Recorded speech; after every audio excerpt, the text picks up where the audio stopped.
Yasher Koach. I'm so excited to see so many kids here. I believe Tat Shabbat is starting momentarily, and I'm excited to join you in a few minutes. Shabbat Shalom. Some of us here have photographic memories. I do not. But some of us here can read an article and recall every word the following week. Some of us love doing our research. We hear about some interesting bit of Torah or science or history and go down a rabbit hole of books and articles. Others of us learn best through our connections with others. We ask questions, we listen to stories, we gather a treasure trove of knowledge through our relationships. Together, we make up a congregation of volunteers who care and create, who transform the history of this synagogue and the intricacies of Jewish law into a sacred, comforting space. Together, we are Anashim Chachamim Unvonim Viduim. We are people who are wise, discerning, well-known, and respected. In Parshat Devarim, when Moshe appoints a fitting group of judges, he instructs the people to find representatives who are Chachamim Unvonim Viduim, 3 words that are quite similar in meaning. Rashi, quoting the 3rd century Midrash Sifrei Devarim, explains the difference. A chacham, a wise man, is like a money changer. When people bring him coins to examine and value, he examines them, and when they do not bring to him, he sits and he does nothing. An understanding man, navon, however, is like a different kind of money changer. When they bring him coins to examine, he examines them, and when they do not bring to him, he goes about and he buys his own coins to examine. Also, according to Rashi and the rabbis, those who are viduim, who are yiduim, l'shiftechem, are those who are well-known, respected, and revered in the community.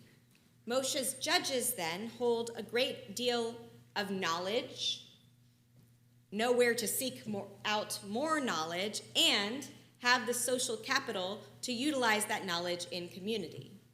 3 different types of wisdom.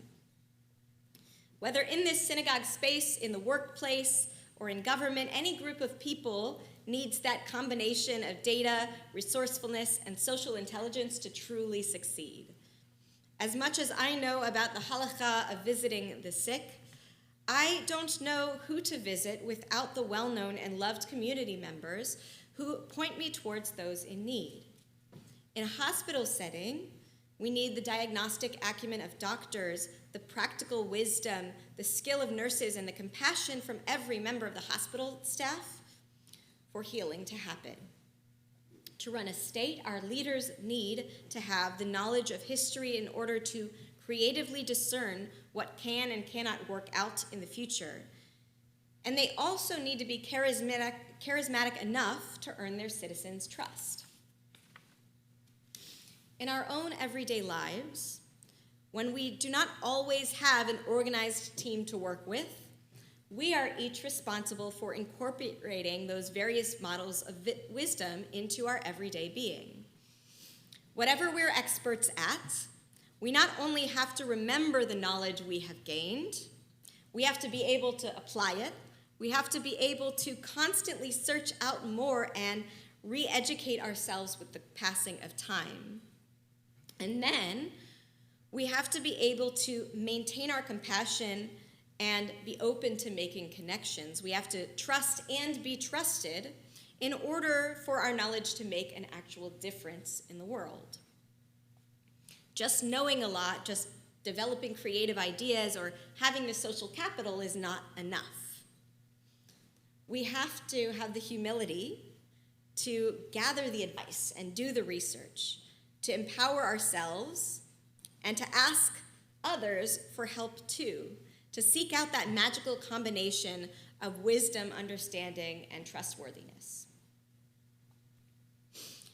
In each of our lives, we have people we know who complement our knowledge with creativity, who provide us with the facts we need to learn more, and who we know the community respects enough to help you pull your weight.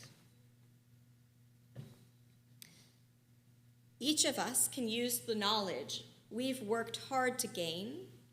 Each of us can pursue even more knowledge, and each of us can prove our trustworthiness to others and our kindness to others in ways that will contribute to what our goals are.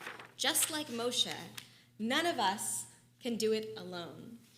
While every one of us is very wise in different ways, none of us is the wisest one of all. We can't get all of the answers by ourselves. So just like the judges that Moshe seeks to appoint, we too have to embrace the depths of our own wisdom in all of its different facets, and we too must surround ourselves with people who exemplify all of those various facets of wisdom. Shabbat shalom.